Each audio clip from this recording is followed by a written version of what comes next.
Okay. So hi, I'm Edwin Rutsch, founder of the Empathy Tent, and this is the beginning of an ongoing series of empathy circles hosted by the Empathy Tent for bridging the political divides. And one of our intentions is to bridge political and social divides and to build a culture of empathy. And this means for each person to be heard and understood to their satisfaction and for us to see our common humanity. And if you're a viewer of this, we'd like to invite you to take part in future Empathy Circle dialogues. And you can visit empathytent.com or empathycircle.com for information on how to take part in one of these dialogues and also how to become a facilitator. And so we had sent out the instructions for how to take part in an empathy circle. Did everybody get a chance to read those by chance? If not, that's okay. I'm going to review. Hey, that's it. Exactly. So before we go into that, actually, let's just do a short introduction of each of us with just your name, where you're located, and your how you identify on the political spectrum. And I can just model that. I'm Edwin Rutsch, as I mentioned, and I live in El Cerrito, California, which is in the San Francisco Bay Area. And I grew up conservative. I, over time, moved to the progressive side, and now I'm moving to the empathic side. So that's how I sort of identify. And maybe we'll just go around the circle here. Harold, would you like to just quickly introduce yourself? Yeah, I'm Harold Rosketto. I'm from Houston, Texas. And if you can remember way back, I originally identified as a Rockefeller Republican. I still pretty much am a Rockefeller Republican. I'm slightly right of center fiscally, slightly left of center socially. I have not transmitted much. Somewhere along the line, I started voting Democratic because I felt the Republican Party had somehow abandoned me, and have finally identified as an independent part of Unite America, and have tried running for Congress as an independent, never got on the ballot in Texas, and plan on doing it again. Great, thanks. Sushila? I'm Sushila Mertens, and I'm from Nevada City, California. I vote as a Democrat, but I'm registered as a Democrat, I should say. I'm registered as a Democrat, and I actually feel the label that I prefer is a spiritual progressive, and I vote for sustainability and inclusion. Okay, and CMA? And you're muted. Unmute. Yes, thank you for that. So my name is CMA Medeiros. CMA stands for Cynthia Marie Antoinette, and I was born in Quebec, but I have both citizenships, the US and Canada. So I am by border. So it might make sense that my dad once called me a liberal conservative. And I thought, my goodness, can you add those things together? And in his understanding, the answer was yes. And I tend to be non-affiliated with any party. And I do like the word independent. I've always liked the word independent for any number of reasons, both politically and otherwise. Thank you. Okay, thanks. Louis? And I'm Louis Griggs, and I live now in Berkeley, California. I grew up in Minnesota, was educated in New England, and have been here in the Bay Area about 40 years. I am still a registered Republican, but extremely embarrassed about what's happened to most of them. I'm also an old progressive Rockefeller, Lindsay type of Republican, and there are few of them that exist. However, and I'm a Stanford MBA, so I'm sort of conservative on financial issues. and I'm a straight white male. However, I'm also one of the original 2 or 3 founders of the entire diversity training movement in the US, because I needed it to outgrow my own ethnocentrism. So I'm as far left as you can get on any human rights issue, and never know which lever to pull, because most of the right doesn't get the left and most of the left doesn't get the right. I vote kind of in the middle. I'm quite a centrist. I voted for Obama because who could match the ethics and the values and the personality of that good guy? And I voted for Romney because the economy seemed more important that time. So I just am who I am, and I love democracy and the balance we all bring with different perspectives. Okay, thank you for that. So what we're going to be using is the empathy circle dialogue process. So this is a structured process that does help everyone to be heard and understood to their satisfaction. And I had sent the instructions here, and I'll just review how this works. And if you've had active listening background, you'll feel very comfortable with this. So in this process, one person will start with one person, and they will select who they're going to speak to. And you'll, as a speaker, you'll share, whatever you have to say on the topic at hand, which we'll mention in a minute. And then the listener is going to reflect back their understanding of what the speaker says to the satisfaction of the speaker. And then we're going to have 3-minute rounds to begin with, and after about an hour, we might expand that to 5-minute rounds. And then once the time is up, or you feel like you've been heard to your satisfaction, it's the listener's turn then to select someone to speak to in the group here, and that person will reflect back what they're hearing, and until the time is up or they feel like they're fully heard. And then we'll go around like that for the allotted time. We have about 2 hours, an hour and 45 minutes that we have for this empathy circle. And a few little tips here is that as the speaker, you want to pause periodically to let the listener reflect back what it is that they heard or understood you to say. And when you're if you are fully heard, you have nothing else to say, you can just indicate that you're done by saying, I feel fully heard, and then it's the listener's turn to speak. As the listener, you're wanting to just reflect back in your own words, sort of what you're hearing the speaker say, sort of encapsulate, in kind of shorter words, just kind of the essence of what you hear them say. And you're wanting to refrain from, asking questions or kind of giving your own feedback. You're only trying to convey back to the speaker what it is that they said. And then if the speaker asks a question, all you do is reflect back the question. If they say, oh, what do you think about this? You just say, well, I hear you saying, what about this? So you don't want to answer the question. But when it comes to your time, there's no rules on what you can say. You can be judgmental. You can be nasty. You can be sympathetic. You can do whatever you want. So, but when you're listening, all you're trying to do is hear to the speaker's satisfaction what it is that they are saying. And I think that's pretty much it. And we're going to have, like I said, 3-minute rounds, and I'll do the timekeeping. When 3 minutes up, I'll just hold up the sign here, and that will be an indication that you should wrap up, as quickly as possible. And what else do we have? Our topic. So this circle came from a discussion we had actually from the Living Room Conversations group yesterday. And in it, it was, let's see, we had, so Sheila was saying, she was talking about creating support groups for women in politics.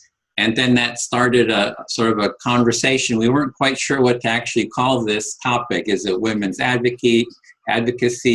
Is it what is the new balance for women and men? Or is it women and men as allies? So we just want to start the conversation with that. And just to model the listening, I'm just going to, if someone wants to start by speaking to me, and I can just do a model of how the empathic listening works. So go ahead. And so the conversation yesterday brought about some issues between men and women. And so my hope for today was that we could look at what would that look like if we became allies rather than opponents about and adversaries on who gets what power. Okay, so what I'm hearing there is the topic came up, and you're wanting to talk about how can men and women be allies instead of sort of having this struggle for power, and kind of you'd like to explore that topic. Yes. Is there more? I'm anxious to see how this all goes. Okay, Or not so, anxious, I'm curious as to how this will go. okay, so I'm hearing a sense of curiosity about how this is going to develop, and it sounds like with that you feel heard. Yes. And I'll speak to, I guess, Harold then. And so, Harold, I really appreciated you kind of responding yesterday, like you were bringing up some issues, and I was really appreciative of what you were bringing up. Okay. So if you just want to reflect what you heard me say. That you felt that it was appropriate, the issues were appropriate, and you were rather glad that they came up. Yeah, because I've seen this as an issue that's been coming up in sort of progressive communities about sort of this power issue that comes up between men and women. And so I think it's something that's really important to talk about. Okay, so you've seen in the community as a whole that there is continuing friction as to who has the power in the society, whether it be women or men. And I was at a church where they said it was a discussion about political topic, and they had a line formed of who could speak, and they said, and we're giving people who have women and minorities can speak first, and if you're a man, you have to go to the end of the line. So any woman or minority could step in front of you in the line. And I've heard this is kind of becoming in sort of the social justice, leftist world. It's becoming kind of a thing that's happening. So you're reflecting on the fact that in certain circles, the pendulum has swung to the point where in certain areas, women and minorities are given preference. Yep, I feel fully heard. Thank you.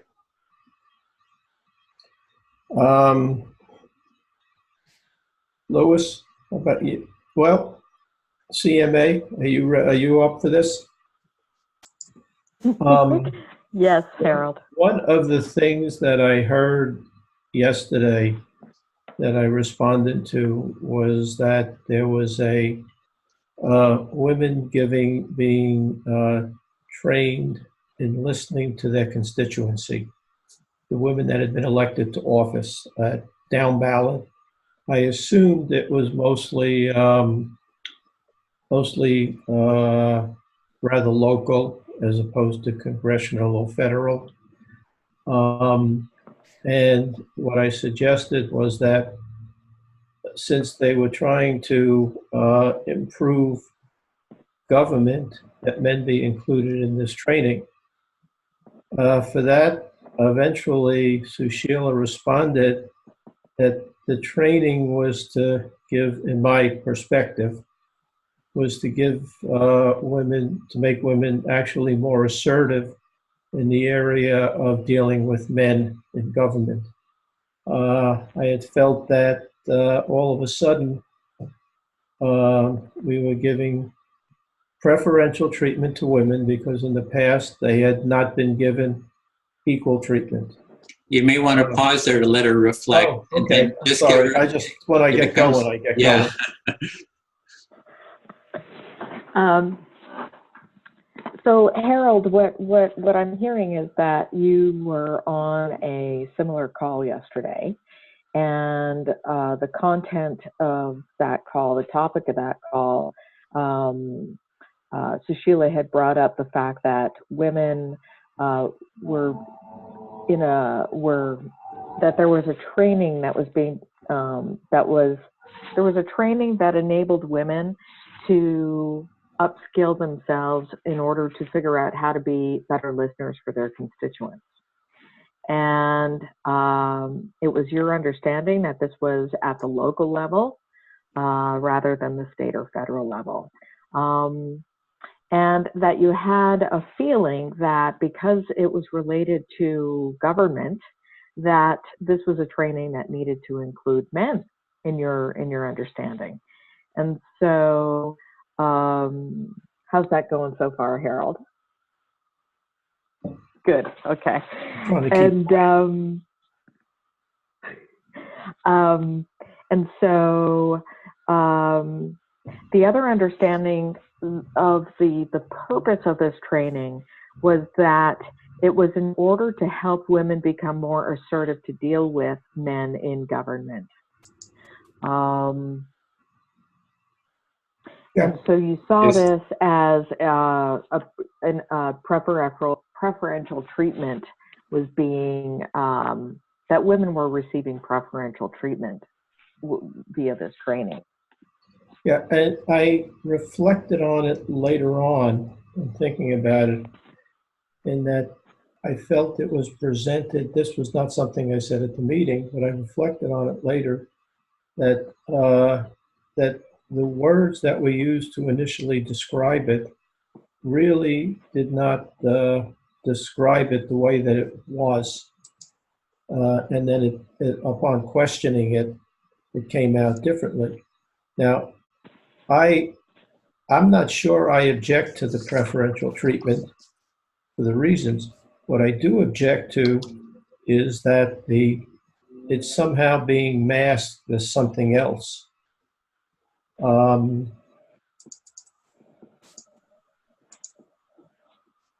Okay. Awesome. So interestingly enough, the beginning of the conversation that you were privy to yesterday seemed like the words used to describe the training, upon the process of being able to talk with each other more deeply, you realize that the words to describe the training was not as accurate because they didn't fully explain what was going on. And so the training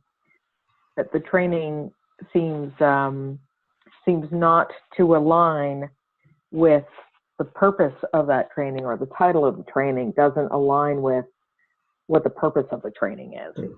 So that was that was actually the 5 minutes. So we're going to 5 minutes. I see we're going to need more time for this. Okay. So we're going to 5 minutes, and we'll come back around to you to pick up more. But a CMA, if you'd like to select, and it's nice to kind of select people who haven't spoken, so kind of give everyone a turn too.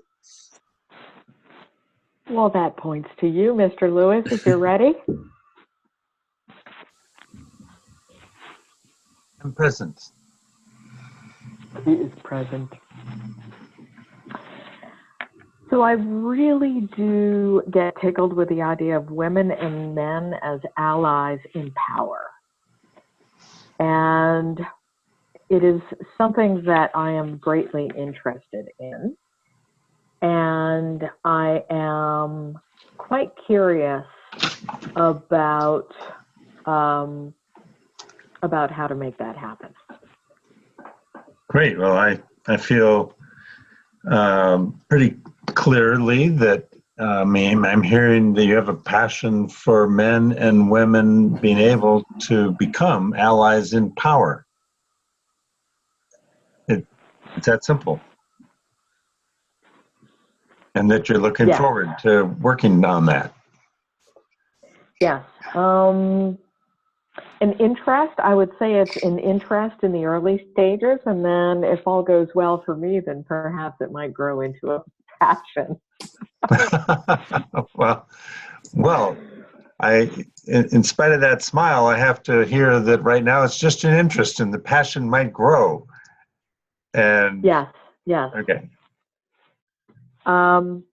So my greatest curiosity on this is, out of personal experience, I feel that when I am having a conversation with some males, especially those who think they're older than I am, because I look younger than I am. And I think my free spirit makes me look younger or feel younger, present as younger. And so one of the frustrations I get is that the conversation can often lead to some sort of explanation that I am to be explained on a particular topic. So I hear that you feel that all too often, when you speak with a man, especially an older man, he seems to speak to you as if you need his clarification of what you're trying to say, and absolutely, that feels frustrating. It does, and I also feel like I'm being corrected. Oftentimes, if I'm in the I can be presenting an opinion, and what I get in response is a correction upon something I've said. Wow. So that if you're expressing an opinion of yours, instead of that being heard and received as just your opinion, the response is as if it's a correction of your opinion, and that his opinion, of course, is better. That must be even more frustrating. Yeah, that's great, Louis. I'm feeling totally heard. And then I would say one last thing on that too, is I attempt to be a bean counter, or I'm not quite sure how to express this, but I think that if I take the time to understand what he is in process of saying and doing some mirroring back to help him feel like he's being heard, that if I do that for you, then, you know, let there be an understanding that I would like the same in return. And along the course of a conversation, it could very well be that I don't quite feel like there's a fair trade in our conversation. Wow. So I hear that often you feel that when that response doesn't help you to feel heard, you feel that you have to take on the role of helping to facilitate this person's inability, to hope it becomes an ability for him to be able to hear you accurately, and that even that, and that he, once he can feel that he is being mirrored back, that the gratitude he will feel and the consciousness he has will be to give back to you some of the same. And it just doesn't happen very often. Thank you, Louis. I feel very heard. Thank you. All right, let's go complete circle. And Sushila, can you hear me? I can hear you. Okay, great. So first, I love being in this conversation. I love having it include both of our genders, and I love having heard so clearly how CMA feels and how you felt yesterday. And I have spent my own life just first as a male and as a straight white male from the tribe that on this continent is perhaps even more guilty of what's been described, although I know that it's mainly a male problem all over this earth and has nothing to do with melanin. It has to do with gender more than anything else. It happens in every culture and with every melanin. So I am aware of it and very glad to be in the conversation. Before I go further. Okay, so I hear great gratitude from you of being in this conversation and having both genders represented, and that you feel that the this dynamic is happening throughout the world, throughout all cultures, and it doesn't matter race or culture. Essentially, yes. And therefore, to come back, though, to the one in which I live, not only on this continent, but in this body, I have just been grateful, not gratuitous, but actually really grateful to be able to learn from women how my perspective or my ethnocentrism or my ignorance, not even my intention, just my impact on the way I speak might sometimes deplete the energy in ways I hadn't been aware. And that is a relief to me to learn from women and to discover that when the energy has been depleted, how can I look at my part in what is keeping the connection from becoming enhanced instead of depleted? It's like, I'm so grateful to be learning endlessly how to connect better. So I feel your appreciation for the ability to have women share with you and how you impact them, how you are maybe even unconscious or your actions not willing, you're not intentional actions, but those things that you don't see that women are willing to share with you and give you feedback and help you to grow and see those spots of yourself that might be depleting them, and you're grateful that you can learn from that experience. Exactly. And it's not just because it depletes them, it depletes the mutual connection we aren't having as well. And I have as much interest in that connection being mutual as I hope you do. And so I do respect deeply that, as CMA said, and it sounds like you feel too, it's not that it's your responsibility to teach me. That would be exhausting. It's just that when I do act or speak in a way that has a certain impact, and if you feel safe enough to share with me what the impact is, then instead of me having the egotistical need to say, well, what's your part? I mean, we've all been there. I actually am grateful that you trust that I'm able to go, wow, thank you. Let me look at that, because I'm 100% responsible for my part of our interaction. Even if it is 50-50, and even if you're as much a part of the problem as I am, I don't look for that. I look for the part that's mine and love owning it. And I really thank you for helping me get better at it, because it feels better to me than righteousness ever felt. It feels much better to me to connect with you at an intimate level. Thank you. So beyond the point of changing or listening and growing to not deplete women, you also feel that the ability to communicate with women about your impact on them also impacts the relationship between you and that there's a great benefit for yourself and the relationship in this dynamic. And Absolutely. so you're really thankful that women will not feel responsible to help you do that, but that the dynamic is equal to help you be able to grow and make a deeper connection with yourself and between the relationship. Absolutely. Thank you. I feel very heard. You're welcome. Now you're on, and you get to choose somebody to hear you. And Edwin, can I ask you, are you part of the whole thing? Yes, you can speak to me. We're all, okay. It's kind of Okay, equals. so I'll pick Edwin.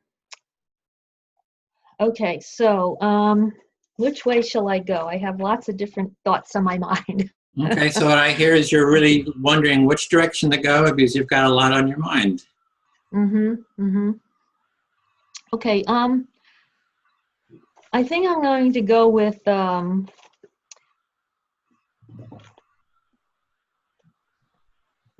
the awareness that I have through listening of this conversation so far of how I was maybe misunderstood, or there were assumptions about what I said yesterday that were not clear and took a direction I was not even thinking of.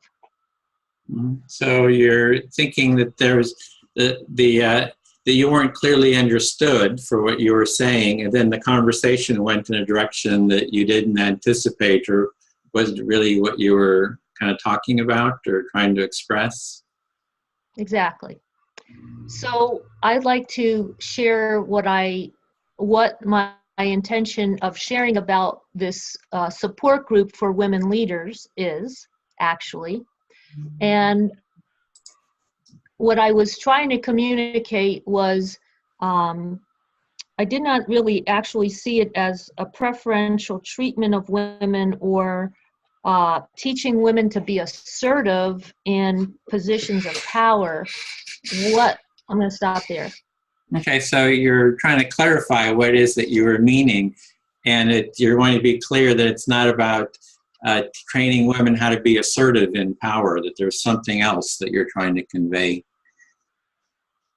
Right. So this group that we're going to create locally is for women who have been elected or in some kind of, they actually have some position of power already, but that they can come together as peers and reflect what they're feeling and what they're encountering, and have like a mentoring support group on how to deal with holding themselves together and being able to overcome obstacles in getting things accomplished. Okay, so what this group is about is women who already have a political position, and it's a way for them to get together and talk about their experience and to share what their experience is, and actually just get support for what they're going through. Right, and the main reason, and it's not so much so that they can overpower men, but that they can hold their own position of self-esteem and knowing that they're capable of their position. Okay, so it's not sort of a power thing to try to get more power within the situation, but just be able to hold their own, be able to express themselves, and just kind of be heard for who they are. Right, and one of the movies that we have watched called Misrepresentation.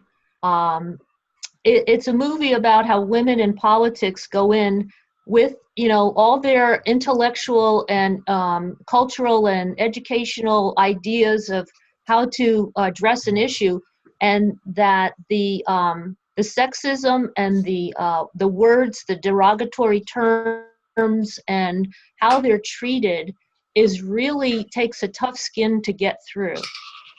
Okay, so you're watching a film that sort of addresses some of the issues, which is sort of derogatory terms and sort of things that kind of inhibit, or you didn't say inhibit, but that where women can't express themselves, and sort of put downs and stuff like that. So it's trying to be aware of those. Yeah, and as women sit together, just talking about it, it's kind of like a decompression of what they have to face in the world. And in the past, women were so against each other, and oh look, she's successful. Now what can we, how can we tear her down? We want to change that dynamic so that women who are successful can be supported by other successful women, or all women, or even men, if we can all get together. But I think the idea of women hearing women is very, very needed at this time. So you're seeing that there's an importance of women hearing each other, that previously there was more of a competition or trying to put each other down. And what's really important is to just hear each other, and that you're just trying to support, you're trying to foster that quality of just hearing and supporting each other. Exactly. I feel, let me see if there's anything else, if I have any more time. 30 seconds.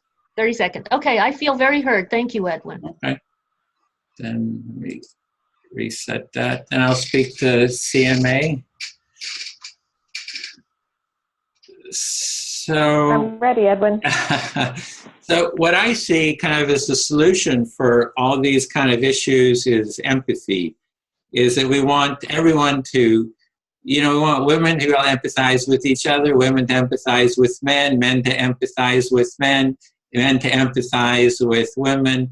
And that's this culture of empathy where we all can kind of be ourselves and really hear each other.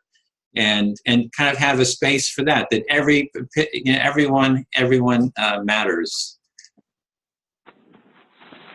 So what I'm hearing is that the solution to a challenge where men and women are allies in power, your solution is empathy.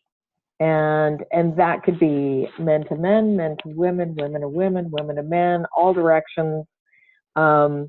Because the most important thing to be focusing on is how do we develop a culture of empathy, and how do we foster spaces where empathy is grown? Right, for everyone and between everyone.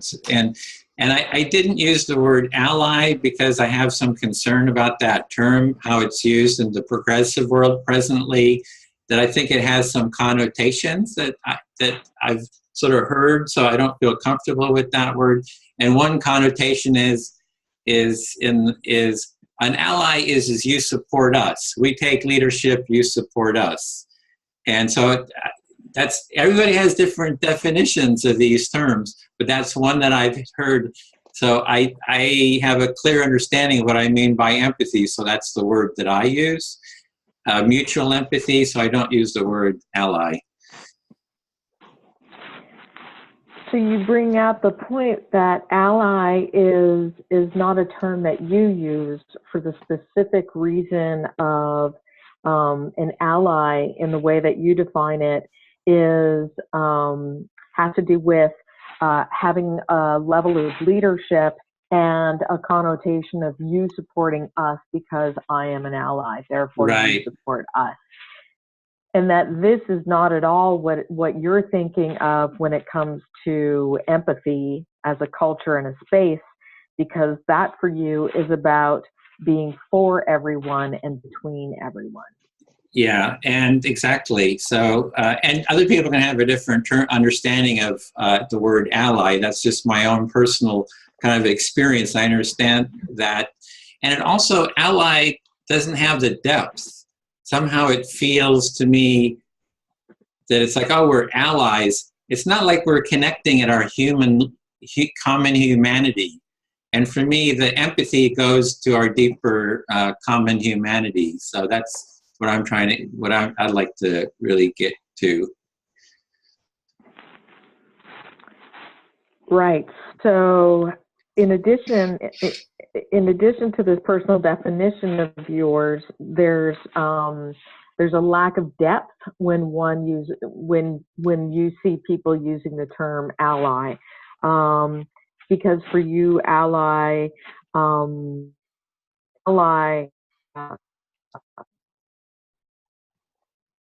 Yep.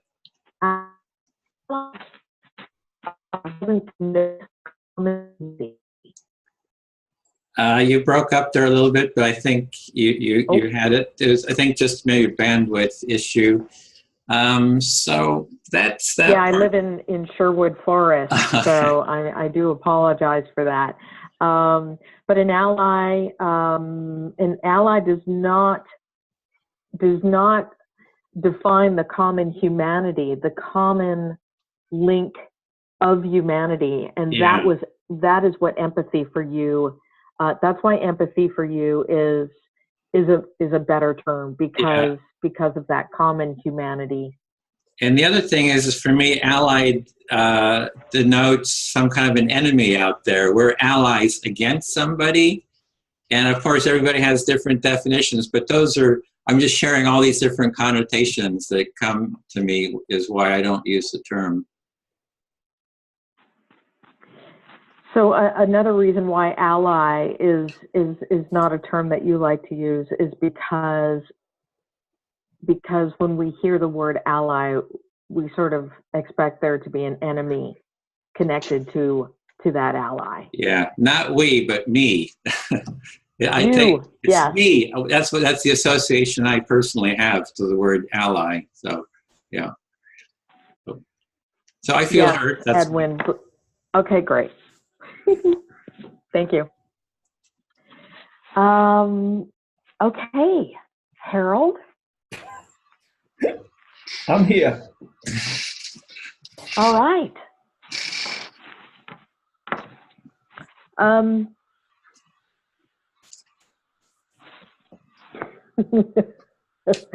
What do I say? You're laughing. Yes.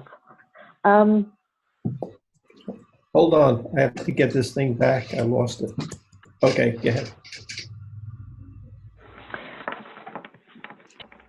I resonated when you and I were practicing earlier in this session. I resonated with the fact that you understood that there was that the title of the training didn't that what you thought the training was all about based on hearing the title became something very different based on what was being discussed. You understood why I felt that the title might not have reflected what the actuality was. Yes. And I think it's a beautiful example of what often comes in the way of communicating person to person, and is the idea that we end up hearing more strongly the preconceived notions that run up to the center stage of our brains, rather than the much harder activity of sitting still and continuing to listen to how the topic is developing over time. Okay, what you're saying is that we all have preconceived notions, and that the preconceived notions often is not the reality, and our listening ability gets in the way of understanding that reality.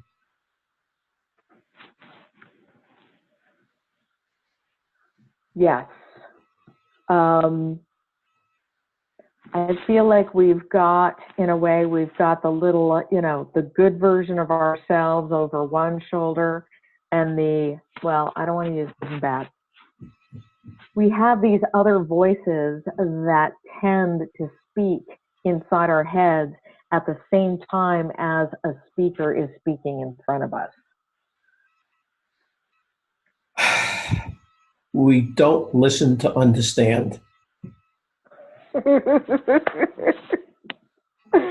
Beautiful conciseness, Harold. I feel heard. So the question is for me,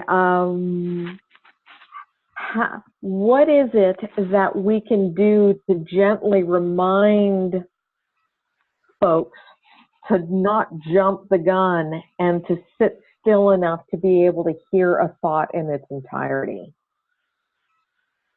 You're searching for a methodology, a thought process, a way of getting people not to actually listen, truly listen. Yes. And how can we do so gently in a way that doesn't make people feel defensive or less than? And you want people to feel like they're included in a conversation and they're not being coerced.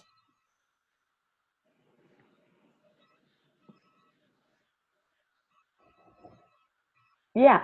I sort of feel like that's a parallel. That's not exactly what I'm saying, but it's parallel. Okay? You want to be gentler. I want people to not feel so defensive. Okay. You want people not to feel defensive. When they're being asked to hold still and listen to something deeply.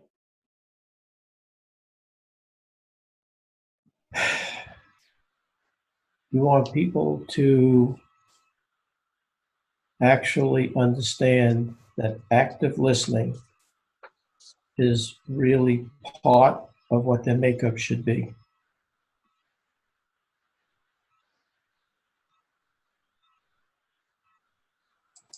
Yes. I feel heard, Harold. Okay. Sheila. Okay.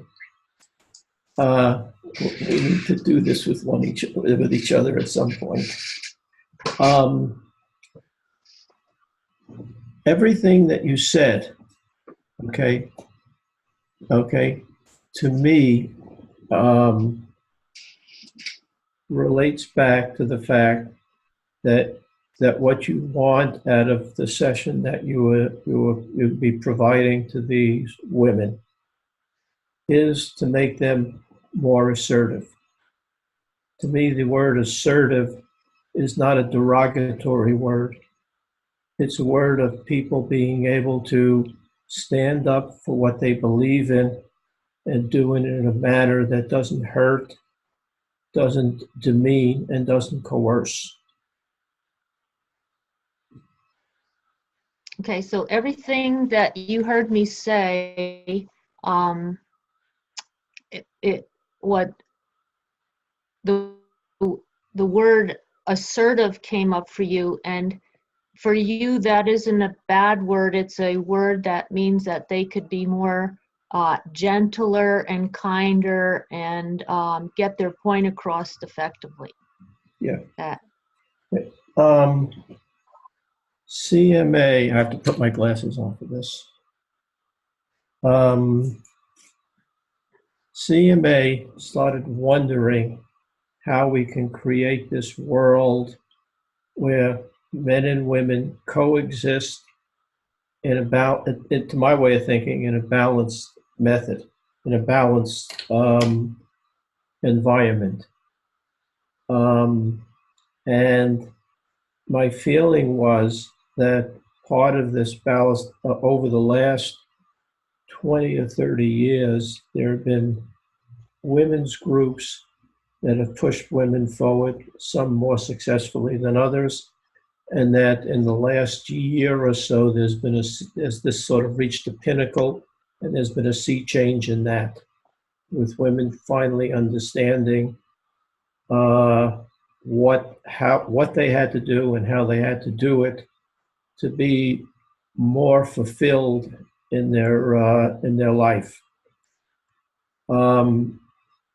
What I believe. Can we stop there so I can we stop there? Yeah, you can ask the person to pause so you can reflect I have to stop you so I can have a memory of it. Okay, so something CMA said about how do we create a world where men and women are more imbalanced. You brought to your mind about what's been happening. It started maybe 20, 30 years ago, and it came to a pinnacle in the last year or so. And it's been a long time in coming. And my belief is that in order to get this to the point that what you finally have is men and women growing up, understanding what the issues were and being able to move on, that it's time that we started mentoring men the same way that we used to mentor women in what is not part of their psyche as they grow up. Okay, stop there. I did. So, okay, memory work. Okay, so this thing has been a long time coming, and there's something about how you want to mentor men in something that needs to be addressed that women have had, but is that included all? You'll get it in the next part. Okay, good. Okay.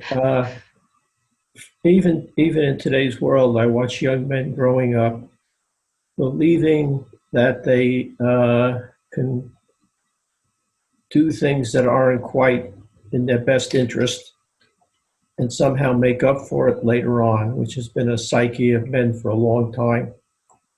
While women were mentored to the fact that they needed to do things better. It's time that we mentored men the same way, because I believe, do I have 30 seconds? I believe that in the final outcome, if we don't, then the balance will swing in terms of who has, and I'm going to use the word that nobody seems to like, power, and that it'll take a long time to get it back in balance. And I believe if we start now, we can get men to the point of understanding, and then as women further progress, that the balance will shift to the point of where it should be. Okay, I'll do my best here. So there's some kind of behavior that men have that they can do things one way, and I'm kind of feeling like maybe it wasn't in their best interest to do it, but they did it anyway, and they're going to make it up later, whatever that is. And women have been taught to do things better. This is kind of vague, but do things better. And then if we don't teach men the how to do it better now or whatever, that the balance is as they're growing up. So we need to teach boys a little bit more like we teach girls how to behave or something. And that the balance, if we don't fix it, the balance is going to swing way out of line, and about who has the power, and it will be not to what you think will be good. It won't rectify for a long time. It won't rectify for a long time. Is that clear? Yeah, got it. Thank you, Harold. Okay. Is it my turn now? Yep. Okay. And let's see, I called you.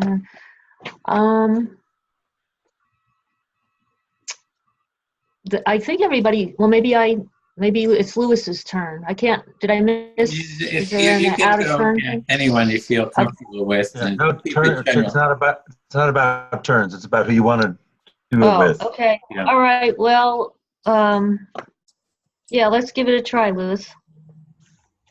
Let me see if there's something I want to mention here.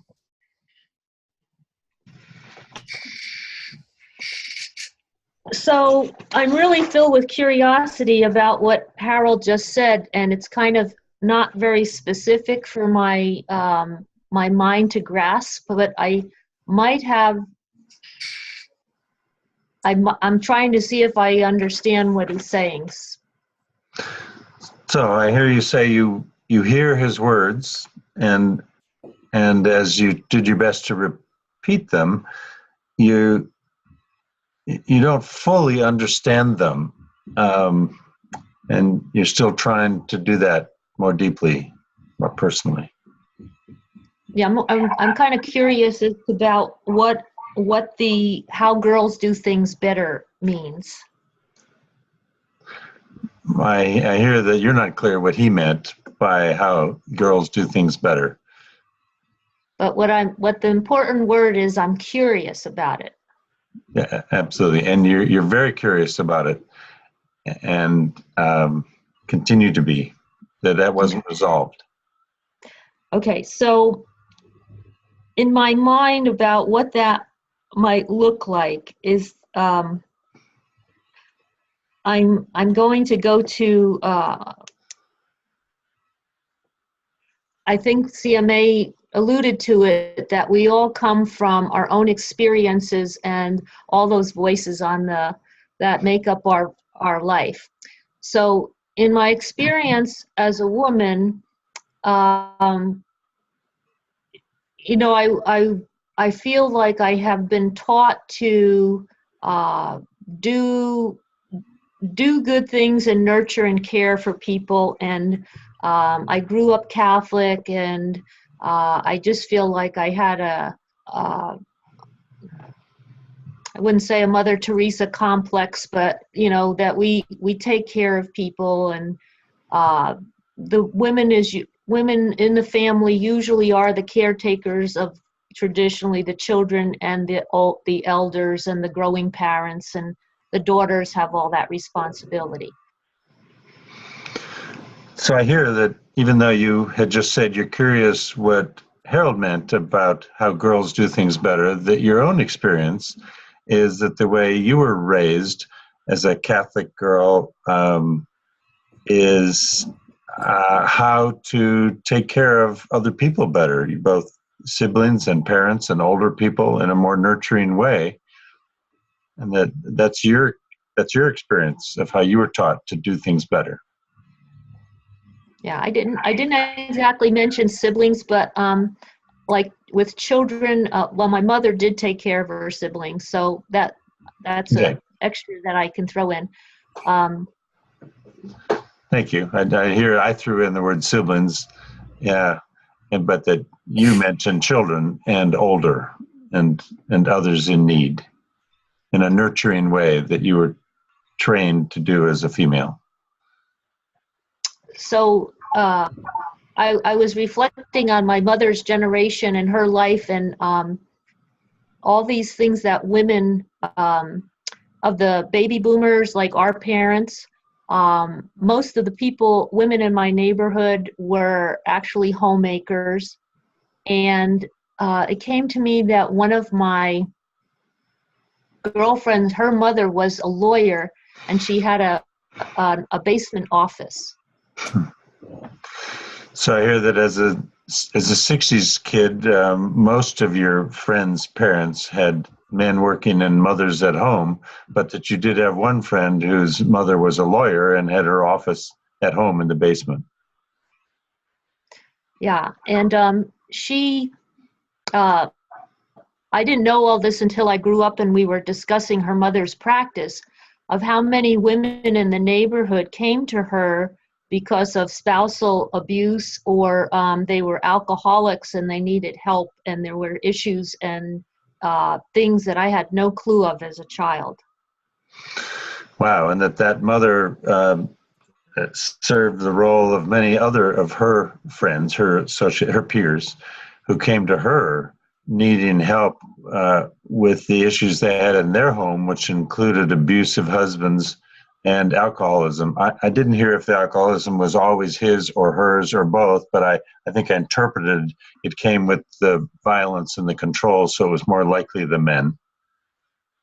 Okay, I'll just clarify that. They weren't her peers, they were her clients. Thank you. It was the women themselves were alcoholics in their lack of fulfillment. Got it. Thank or you. Issues dealing with being a housewife. Right. No, I appreciate the clarification that the women who were clients and who felt abused by their men were alcoholics all too often in their... They weren't. Okay, the women that were clients that were alcoholics were not necessarily abused, but they were not happy. Got it. Thank you. Okay. Are you going to do that one? I'm clear. Okay. Now I feel that I hear you more clearly.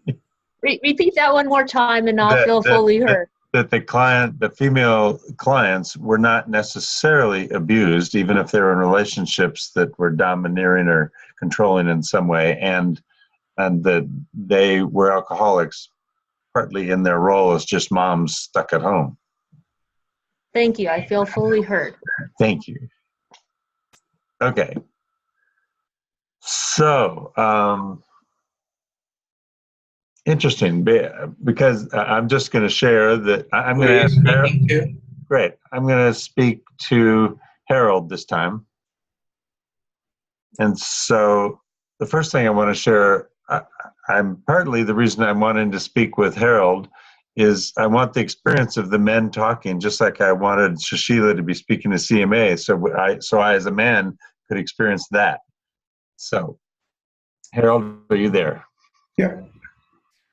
Do you want to just reflect what you heard him say about why he chose you? He wanted to speak to me so that he had the experience of speaking man to man. Yes. And I feel as a male that not only can I understand some of the feelings you have expressed, but that I have had some of those feelings myself. Okay. So I've expressed feelings that you've had, and you've had some of them, maybe not all of them. Okay. And I also feel that I have a safe opportunity to share with another male humbly some of the learnings that I've had in the experience with women that have really, in addition to feeling some of the ways you felt, have enhanced my life so much that I kind of love sharing them with another male. You've had experiences that have enhanced your life that relate directly to women, and you really want to share them because you think they might be helpful to me. Well, To men in general. That's interesting. There may be a piece of that, but I almost want to pull back from the part that might think I'm trying to help you, and instead just share what my learnings have been with humility, because men don't usually do this together. So I'd almost rather say I want to feel what it feels like for me as a male to share these with you more than I'm trying to teach you from hearing me. You what you want to share, what you believe you've learned in terms of humility and sharing, so you can know what it feels like to share. Yeah. So, since we have little time, I'll say that not only professionally have I learned the depleting impact of male righteousness and power in this culture, but also in personal relationships, I've learned that what I feel to be just as natural, so I want to share all these without any even shame, much less blame of other men, just ownership. That just like with other men at work, there's a competitive issue of power. With other women in a relationship, there's a little leftover patriarchy in habitual ways, and I love, as I've said before, I love learning that any ways I happen to behave that way aren't really my intention, and that the negative impact is as great on me as it is on the woman. That's tough to put into my own words. Try to repeat my words. No. You feel that there is a certain amount of patriarchy in you, and you really don't like the negative impact that it has on other people, and also the negative impact that it has on yourself. Thank you. That's a good short version. I appreciate that. And in limited time, I dare share, I don't want to go into training. I want to go, wow, I learned from one graphic that somebody taught me at a leadership thing I was at, that we're all here, as if the five of us are here 24/7 for the next week, and we're here to help each other become all we're capable of being. What we want to do is maximize the impact we can have with one another. And the way to do that, we were told, was to avoid all power over or under one another, and all sexual energy with one another, and thereby we can maximize the intimacy, the trust, the collaboration, and the equity. So that's a really quick way of saying, wow, from in every relationship, from the boardroom to the bedroom, whether it's at work or with friends or with my intimate lover, that if I can relate with no power over or under and no sexual activity or energy at all at first, that there can be a trust and an equity that builds intimacy that just is life-changing. And I love doing my best to live that way. I can't put that into words. I think it has to stand alone. I think everybody understands it. Anything I do is just doesn't do justice to it. You can say it again in a smaller piece, just so you can, unless you feel heard by what he's saying. I actually want to honor what I feel, Harold, feeling, and I feel really heard, because as I started with, it's a very deep personal feeling, and I don't share it often with men. I share it more often with women, and with whom and from whom I learned it. And it feels good to me to share it with men and see how men feel about it. Thank you. I feel heard. Mm-hmm. You're muted. You're muted. Could I ask a clarity question? Sure. About the process? So it says here, in your own words, reflect back the essence of what you hear, but like that was it could be difficult in my own words, but is using the words also just to have the person hear their own words back, is that also not part of it? Or yeah, you can use paraphrasing, kind of word for word reflection. You can use your own words, but the core test is if the speaker has been heard to their satisfaction. So I kind of butted in there, and Lewis actually felt heard to his satisfaction just by what Harold had said. So that actually, I'd even like to share how I felt that way, because your question, Shashila, was so good that it enables me to share. This doesn't mean Harold feels this way. This is the way I interpret Harold feeling, or at least I felt, okay? And that is, I'm going to exaggerate now, so to get the point. His question about his statement that he wasn't certain shared in his own words, and my response was that, oh, well, you don't have to if you can just repeat my words. For me, all of that was a reflection of what I interpreted and didn't need an answer for. And that is, and now I'm going to be extreme. Either Harold thought, those words are so deep and wonderful and amazing, I can't match them. Or he felt, thank you, or he felt they're so personally challenging to all my own issues here. I don't even know yet how to, okay, and so I picked extremes on purpose. And I feel grateful that it was closer to the first extreme. Now, the thing I would like you to do, if we want to get back in the process, we'll be willing to. Yeah. If you want to speak, do you want to speak back to Lewis now? No, just okay. That just as an aside. I'd like you to scan it and send it to me. Oh, interesting. Yeah. Fine. Deal. Okay.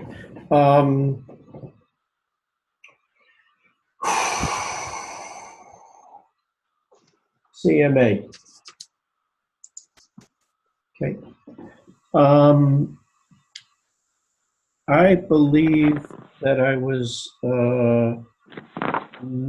misinterpreted to some degree, in that the reason that I felt that men should be mentored was that, and I've seen this in my life, I've seen it in my son's life, and I've seen it in a lot of their friends' lives, that during the early years, there are important, quite often important macho things that they have to do. that gives them that if, while on the other hand, what I've seen of my friends' daughters and a lot of their friends, that they are more focused on doing it better because they are women and they believe that women have to do it better. Now, this may be changing over the years, have to do it better to be accepted. I believe that that philosophy has essentially pushed women to the point of being able to change the world. It hasn't come fast, but it has come. And the world will be changed over the next 10 or 15 years dramatically. I think that young men growing up in middle, You want to pause? sorry, I just get going. This is hard for me.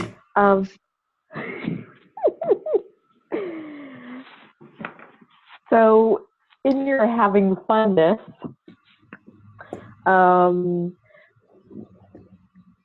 what you were talking about in terms of the need for men to be mentored was because this resonates in your own life as well as that of your son and the friends around you.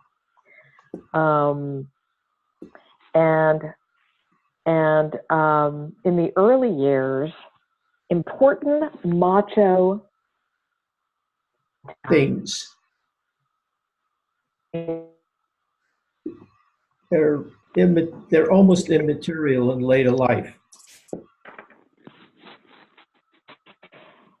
And what you see as well was that your friends' daughters were in the mode of, I've got to do better in order to be accepted.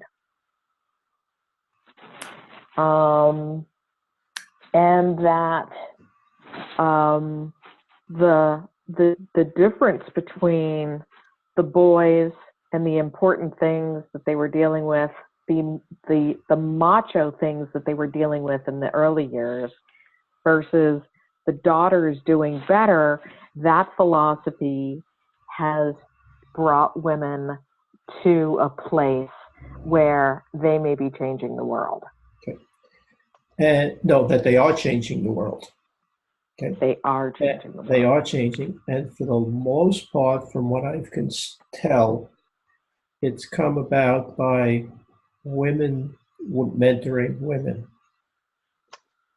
And I would like to see that with men mentoring men in the same way. And I believe that in the long run, if we can do that, that we will end up with a much better balance. And that doesn't mean that women won't become the money earners and men won't stay at home. It doesn't mean that there won't be both parents working, and it doesn't mean that some women will take on the traditional roles that women have taken on. I just believe if we can get the balance, it doesn't matter.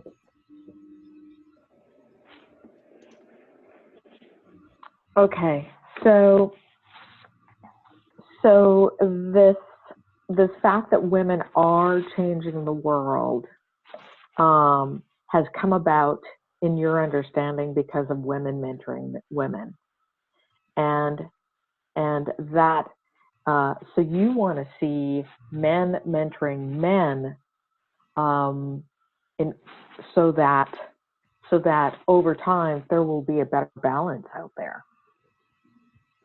and that a better balance doesn't mean that everything's going to be completely changed from things we see today. Like, women may still choose to stay at home, for example, or I'm not sure what a male example of that was, but you had 3 or 4 different things about things not necessarily changing. A house husband. Right? So be it a house husband or a housewife, the most important thing about this change is that there is a balance that has occurred. Yeah. one last sentence that we've never had before.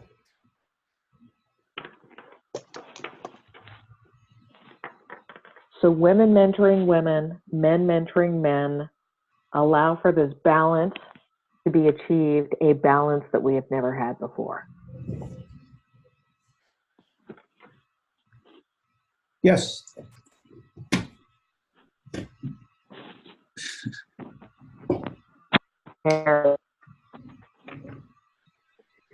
Oh, okay.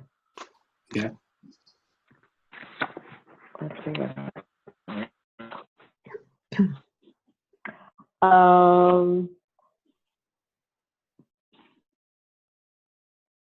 I know. I'm thinking maybe I let Louis get what he wants and then I choose Sushila. But then I look at my topic and I think I'm going to go for Edwin. Oh.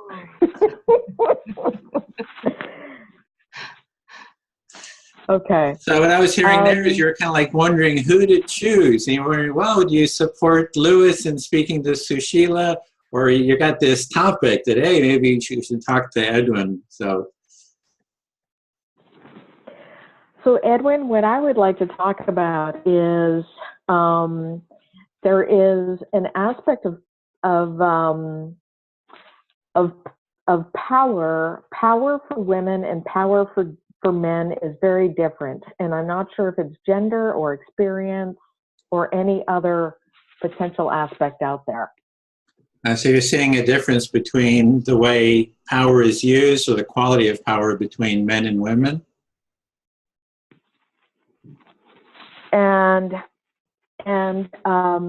So I want to bring in the idea of emotions and how we use emotions to deal with our power or lack of. And there's the difference in power between men and women maybe has to do with the quality of emotions and how we work with those. And I see anger as a way to, as a manipulative way, as a way to manipulate power, my ability to maintain power or to achieve power. And one of those feelings or emotions is anger, and that anger relates to a way of maintaining or holding power. And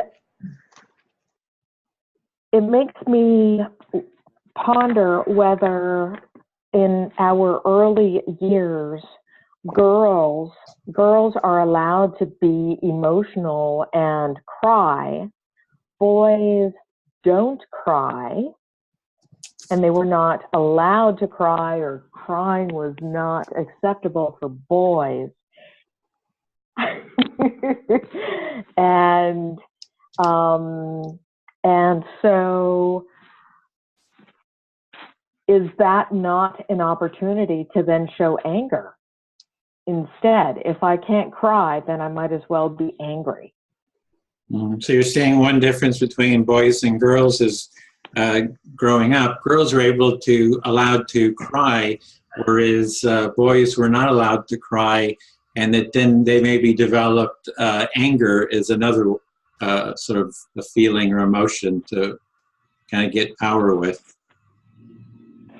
And in a spectrum, it seems that emotion, vulnerability on one side can be on one side of the spectrum, and anger can be on the other, and that power can dance, power or lack of can have a direct relationship with whether we're expressing our vulnerability or our anger. So you're seeing vulnerability and anger as is sort of like poles, and then how these are expressed is how power kind of fluctuates between the two. So there's sort of a relationship, vulnerability and anger and power. Yeah. And I don't think they when I'm hearing you speak, I realize that I don't want power to be either vulnerable or anger, but that I want power to be able to hold both anger and vulnerability, and that so it's not an either or kind of situation. Mm-hmm. So there's this quality of power that you would like to see it be able to hold anger as well as vulnerability. So it kind of takes place within this space of power.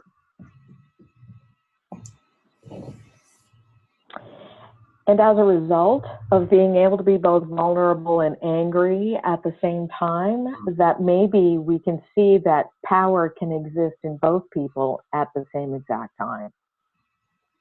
Okay, so they're seeing how power can exist in two people who are vulnerable and angry, and that there's sort of this quality of power that can happen between them, or exist simultaneously between both. And that was the time. Yes. Perfect. Perfect. Thank you, Edwin. Okay, I'll speak to Sushila.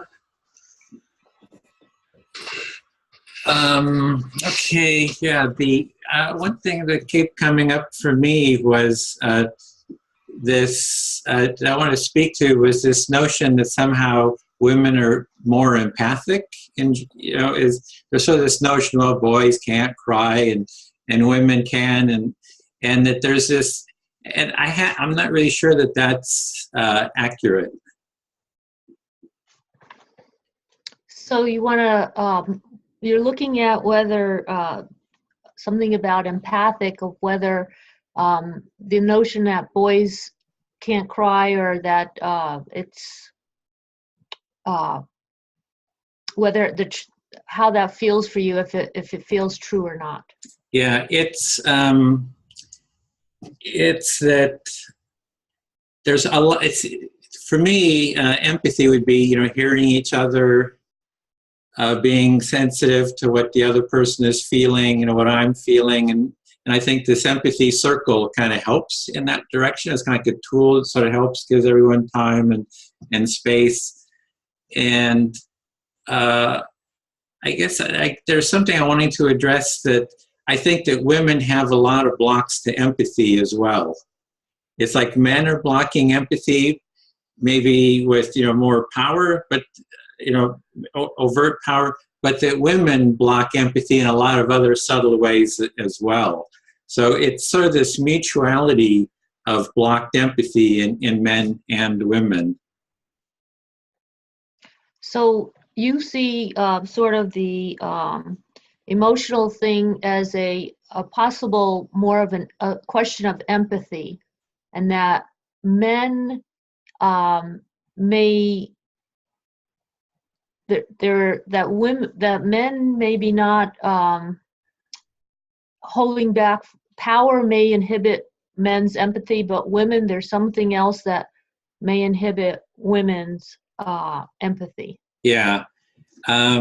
So I've done like mediation, like in my family. So my mother is just, you can't stop her from talking. She does not listen. She just goes on and on and on. And it's just like, she does not stop, just talking. So there's a real block to empathy there. So I just say that for one. So in your experience, your mother does not stop talking, and you do not feel like she has any ability to empathize at all. Yeah, I mean, that's not at all. I mean, that's, well, yeah, there's other levels, yeah. So then I've done a mediation between my sister and my sister-in-law. They'd had these big conflicts, and it ended with my sister sharing how when there's a conflict, she withdraws from the conflict, and she's no longer present. And so that's like a withdrawal of empathy as well. So that sort of withdrawing from a conflict is unempathic too, because you're no longer present and no longer empathizing with the other person. So that is another block, and that's another woman that's using a whole nother block to empathy. So in a conflict between your sister and your sister-in-law in a mediation, Your sister, I think it was your sister, Yeah. said that when she's in conflict, she tends to withdraw.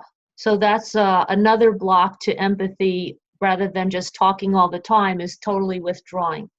And then my sister-in-law in that same mediation, hi, if you guys are watching,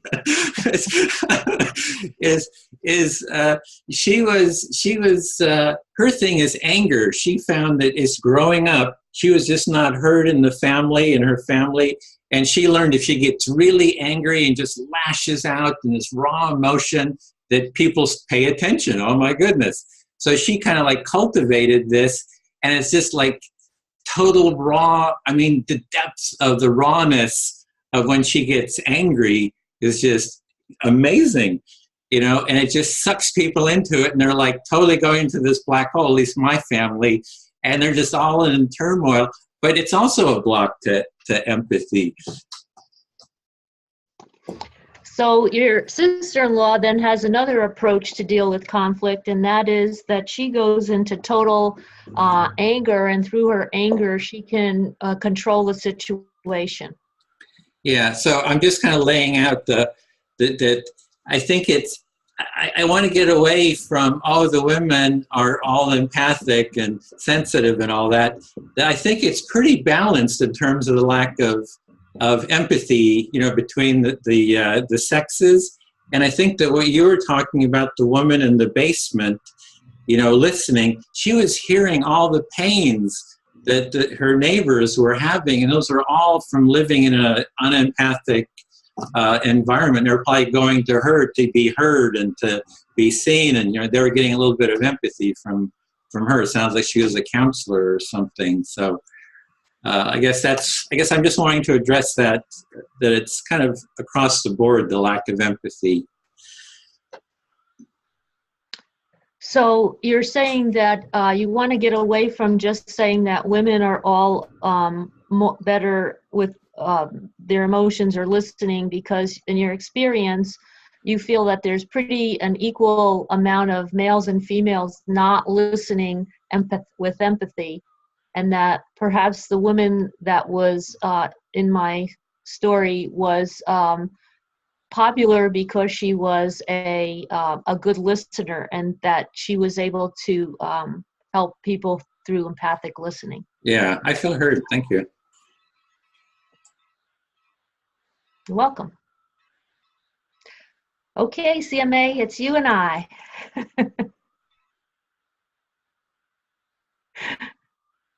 Ready, Sushila. Okay. Wow, I'm just loving this conversation. So,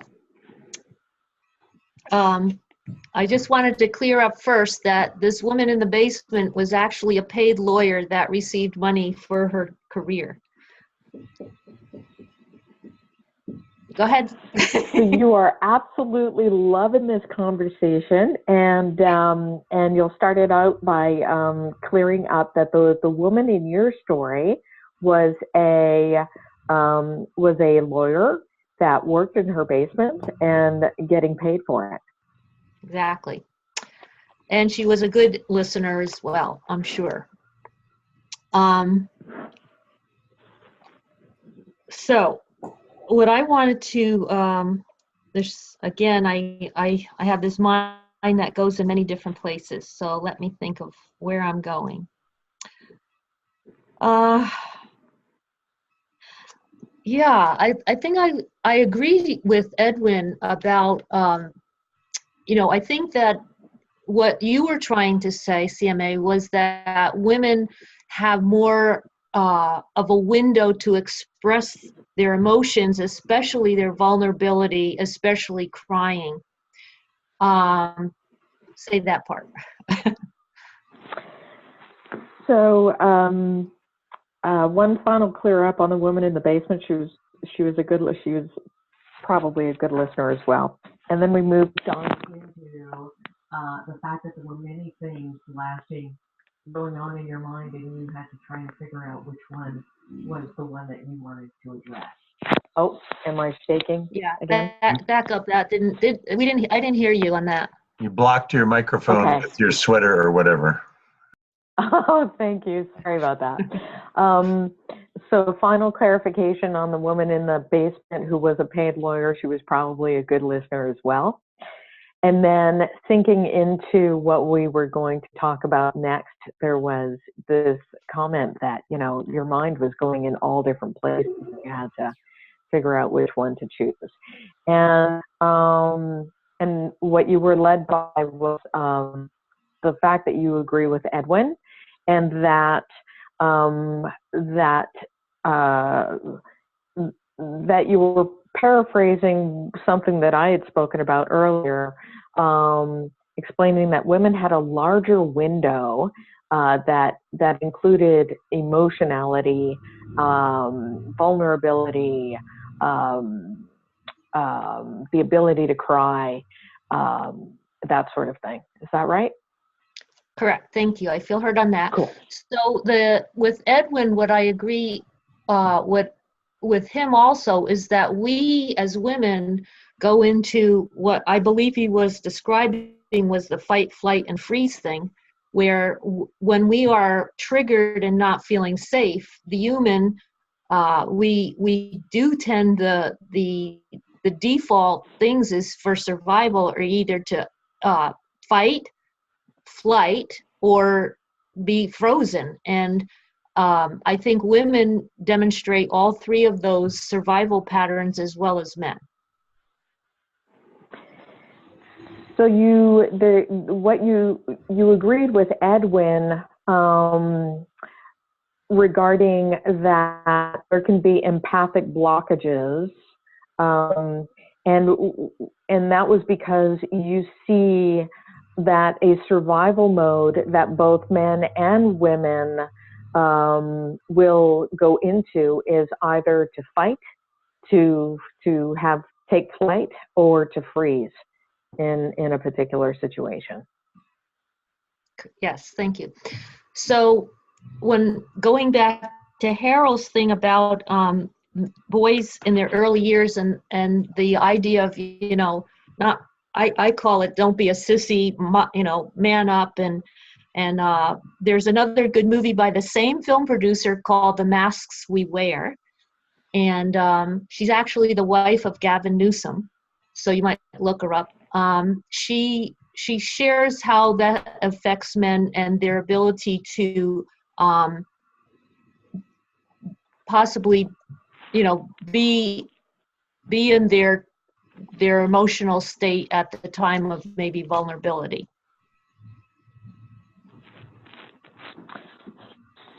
So you're thinking back to what Harold was referring to and resonating with, which was the boys don't cry thing and the man up bit, the expectation to man up as a boy, and it brought you to the idea that the wife of Gavin Newsom directed a more recent movie to the original one you spoke about, which is called The Mask We Wear. And that in that movie she addresses something about men. Yes, thank you. And I just say that it came to me. Her name is Jennifer, so I'd like to give her her own name instead of Mrs. Newsom. So, yeah. Thank you, CMA. I feel heard. So Jennifer Newsom is the director of the movie The Mask We Wear, that talks about men being the boys. It talks about boydom, mendom, and the window of vulnerability, emotionality. Mm-hmm. Yes. Thank you. Thank you, Sushila. Okay. I've spoken with all of you.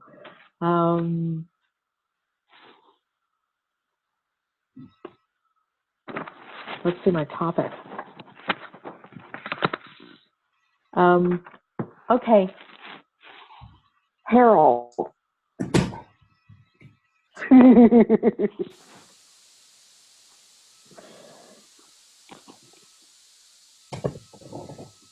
Already? Yeah. Okay. So, I'd like to go back to this power bit as well, and see it from an either or versus a both and type idea.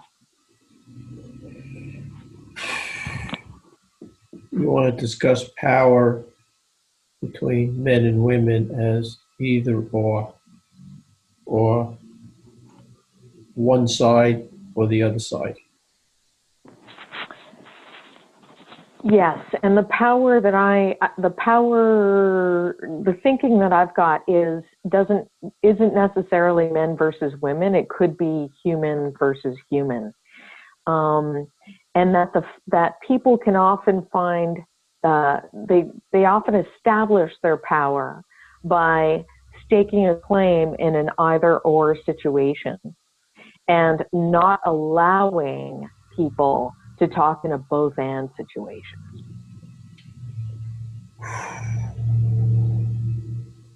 Okay. Okay. What you believe is that when you talk in terms of power, it doesn't have to be man, woman. It can just be person to person.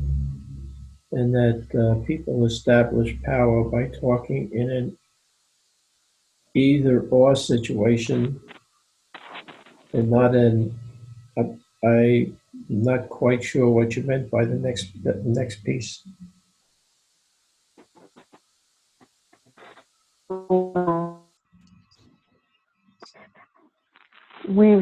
We've probably all heard you're with me or you're against me. I can't hear you. You're breaking up a little bit. One thing you could do is turn your video off, and that might give you more bandwidth. Okay. Or I can stop leaning on my earbuds wire. I'll try that. You're okay now. Okay, good. So that power or standpoint sounds a lot like either you're with me or against me. And I would like for more people You're really breaking up. Do you want to try just turning your video off? That it might just do the trick to. Okay. So power in either or is like either you're with me or you're against me.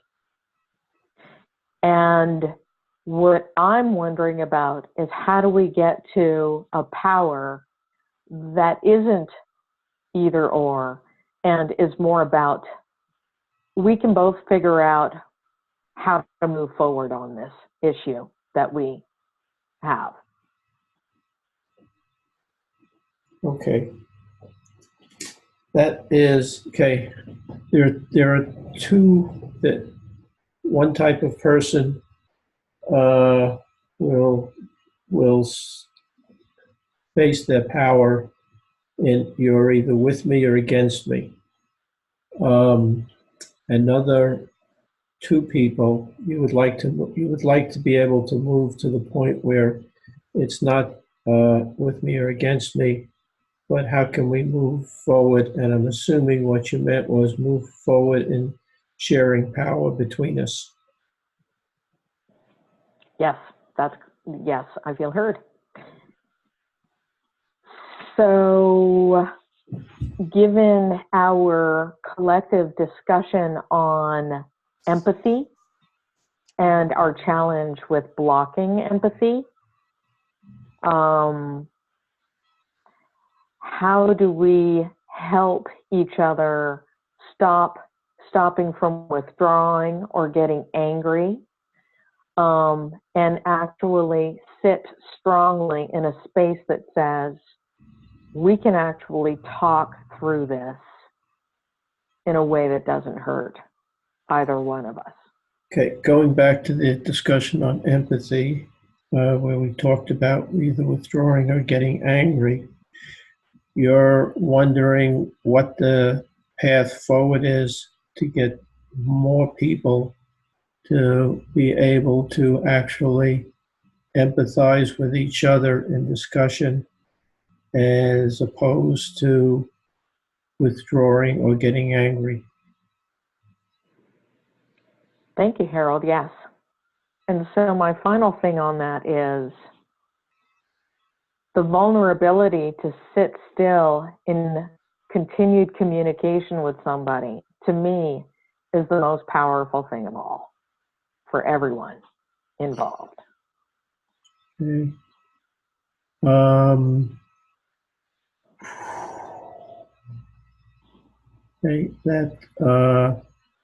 The power is not in getting angry or withdrawing. The power is knowing that you're vulnerable, but facing up to the vulnerability and stay in conversation or connection. And I'm pushing the envelope a little bit with the other person or people. Harold, I think you did a brilliant job, and I'm feeling very heard. Thank you. Put your picture up again. You're fun to watch. It's me with a big smile. Big surprise, right? Yeah.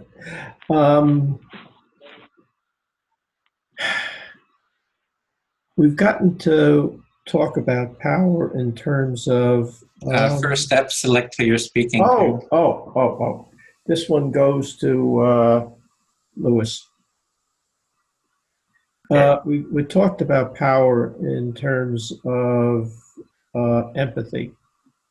And I think CMA sort of summed it up with her wondering how we get people to actually stay in empathy or stay vulnerable, have the courage to not go to anger or withdraw. And I think it is courage. I've been there many times and not always did not always act the way I should. So what I hear is that after speaking to CMA, you heard her talking about her will to have us, all of us, men and women, man, woman, just human, be able to stay vulnerable and be able to continue our conversations without power over or under, as I heard, or without flight or fight, and that I missed the last sentence. I've forgotten the last sentence. This is true courage. Thank you, and that it takes courage to be able to do that. Yeah. Thank you. Okay, so what it brings me to is one of my pet issues, and that's domestic violence. And how do you rid this country of something that's so pervasive? I grew up with it. I know many of us have.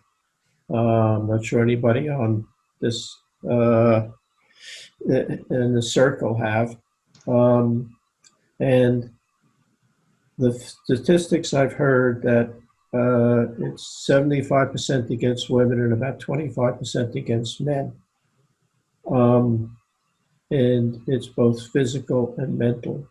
And so I present the proposition that one of the things that will dramatically help this balance, along with what I believe mentoring will do, is somehow focusing on the area of domestic violence.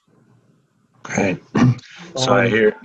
But sorry, go ahead. So I'd like to mirror that. I hear you not only grew up with domestic violence, but that therefore it's one of your greatest passions and desires to help solve and heal, and that whereas 75% of women are victims of it and 25% of men are victims of it, you would like to be able to have us all mentor with one another to find ways to move beyond it.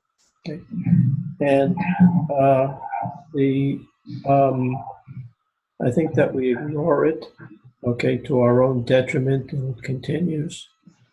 And I think one of the ways, there are a lot of ways to bring things back into balance, but I think this is one of the ones that should be at the top of the agenda. And I'd like to hear from anybody else in the few minutes we have remaining, whether they believe this should be right up there also. But this is not only helping the person that is the subject of domestic violence, but it's also helping the perpetrator. Because if we don't eliminate the perpetrators or help them along, then this just continues. So there are many ways to try to address domestic violence, whether it's, as you said, physical or mental. And you didn't say sexual, but we all know it includes all forms. And that when you talk, let me interrupt you. Thank When you. you talk about domestic violence, it's physical and it's mental. Sexual comes in as sort of an aside that just happens to happen, just like in rape. Okay, so you're talking about domestic violence, most of which is physical and mental, and yes, sometimes leads to sexual, but that to try to resolve it, mentoring is only one of the ways that can be used to try to prevent it. And then what followed that? Forgive me. Well, there's mentoring for young children, but there's also bringing people out from under domestic violence aggressively. And there's also arresting perpetrators when it's necessary, but it's also, again, I'll get done quick, but it's also treating them, so treating the people that have been subject to it and the perpetrators, because one size doesn't fit all. That's right. So not only does it help solve the issue for both the perpetrator and the victim, but the part that I had forgotten, which I find key, I hope you feel heard by it, is that the perpetrator benefits also from it, and should. And that helps create the balance that's been missing in the dominance. Yes. Got it. Thank you. Okay, so we just have 9 minutes left. I want to keep us on time. So I just want to take like a minute to go around to say any final comment on this topic, and I'd like then stop the video recording and then start it again and just get your feedback on any positive effects, positive experience, and try to get some testimonials. So yeah, go ahead. Is the final comment about Harold's topic or about the whole empathy topic? About the whole, anything you want to say to kind of round it out for you. So I found it just very helpful. Very enjoyable to have this discussion, and even 2 hours seems like not enough time. So yeah, that's it for me. Did you want to go then, Sushila? Sure. I just really appreciate you all taking this 2 hours. And for me, it was I think this is what can heal. I think beyond the political divide is the male-female divide. And I think that by healing and talking and having these deep conversations that we could actually heal our political divide. So to me, this was very valuable. And I expect to do it again somehow. Louis, do you want to? Yeah, I just am very grateful, Edwin, for you hosting it, for introducing me to this version of it, and to both Harold and Sushila for having the conversation yesterday that then led to the emotions that led to the request to do more of it today. And thank you for joining us, CMA. And I just love it so much that, as I said to Joan and the other leaders of Living Room Conversations, I think I want to try doing some of this in our living room conversations, because even though, as I've said, there's a downside, it takes more time, etc., the impact is very positive. I feel all of us are more engaged in not only hearing one another, but feeling heard than even we are in our living room conversations. So thank you all. I love being part of it. Harold? This is tough.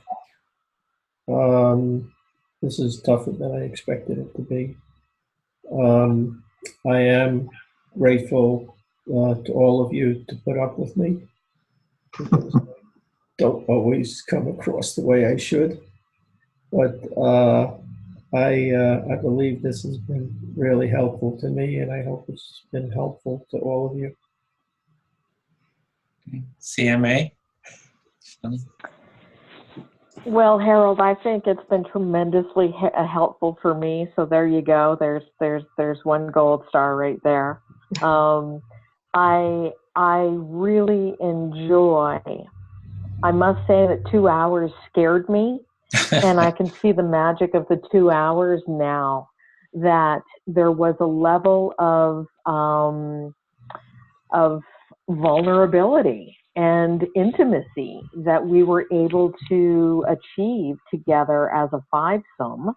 And I was very tickled at how each of our individual dyad twosome conversations actually started weaving into the quilt of subsequent conversations as the 2 hours developed. And so not only did our conversations grow to weave into each other, I think our hearts grew to weave into each other as well. And that is a superbio experience. And I'm ever so glad that I was able to share it with you all. Thank you. Okay. Thank you for running these, Edwin. Well, I'm glad to do more. We have a group where we're hosting, more of these, and we're also setting up facilitation training so that everyone can facilitate their own. The idea is that everyone can facilitate and spread them. And I'm excited to hear Lewis talk about spreading, the empathic listening, the living room conversations. And I'm also glad to do more of these, and we can bring in others. So this is something we're just kind of getting the ball rolling on, especially in the political sphere. So dealing with the political divide. So thank you so much for taking part. And with that, I'll stop the recording.